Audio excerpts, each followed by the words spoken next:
The Teddies of Rosehill Cottage, written and narrated by Maggie Shaw.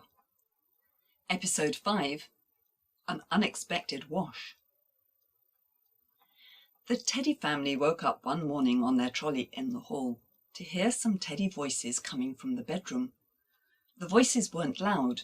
They sounded as if two Teddies were shut up somewhere. "Where are we?" asked the lower voice. "Why is it so dark?" asked the higher voice.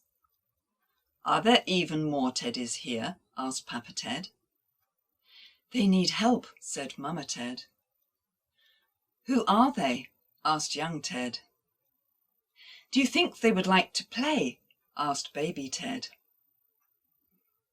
That sounds like Pink Ted and Twotone Ted," said Grand Ted. "I wondered what had happened to them." "They used to hang around in old Mr. S.'s car," said Tartan Ted. "I used to envy them. They went everywhere in that car. What tales they could tell us, I'm sure."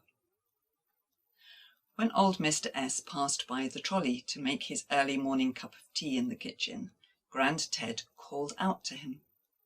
Old Mr. S. came back to the trolley. He saw Grand Ted and picked him up with a smile. "Do you like being with all your new friends, Grand Ted?" he asked. "I'm so happy here," said Grand Ted. "Are there any more Teddies in Rosehill Cottage? There's enough space on this trolley for lots more to join us."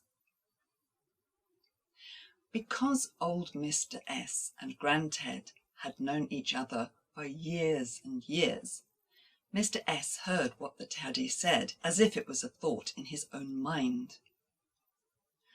"What a lot of space there is on this trolley," said old Mr. S. "I'm sure there are more Teddies somewhere who could join you."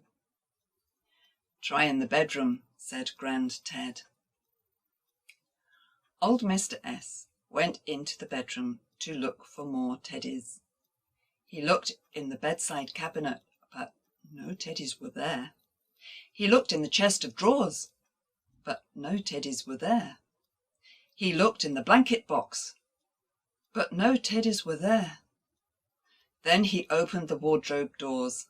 Out fell Twotone Ted and Pink Ted. "So that's where you've been hiding," said old Mr. S. He picked up the two Teddies and brushed their fur. Twotone Ted's fur was scruffy white and brown. Pink Ted's fur was pink in parts and grubby grey in other parts where she had faded. They both had little loops on their heads, which Mr. S. had used to hang them up in his car. "My goodness, how did you both get that dirty?" asked old Mr. S. He remembered the days when he had taken them on camping trips and walking trips and holidays on a boat. They were grubby because they had spent a lot of time out and about with him. "Let's give you a wash and a brush up," he said. He filled a washing up bowl with warm soapy water and gave them both a gentle scrub, dipping a nail brush in the suds and cleaning their fur with light strokes. Because they were stuffed with kapok and foam, he took great care not to drop them in the bowl or let them get too wet. Next, he emptied the bowl and filled it with plain warm water. Then he brushed them gently with the nail brush again to rinse out some of the soap. Then he wrapped a towel around them and patted them dry.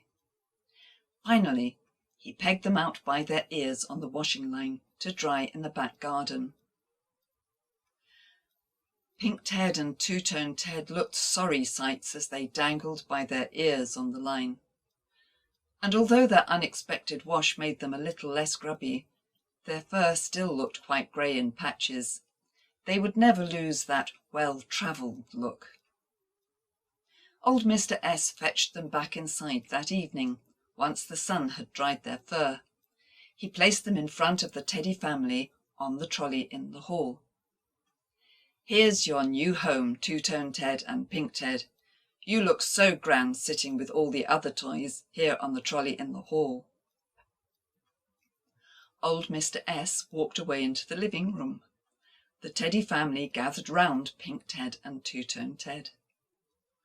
"I thought your number was up then," said Tartan Ted. "So did we," said Twotone Ted. "You poor things, at least you're safe now," said Mamma Ted.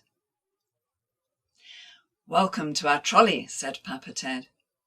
He introduced all the other teddies and toys there so that the newcomers would feel at home. "Tartan Ted says you have lots of tales to tell us about your travels," said young Ted. "I'm sure they do, but not tonight," said Grand Ted. "It's so grand to see you both again, Pink Ted and Twotone Ted. Sleep well. You can tell us all about your adventures in the morning." How do you think Twotone Ted and Pink Ted felt when old Mr. S gave them a wash?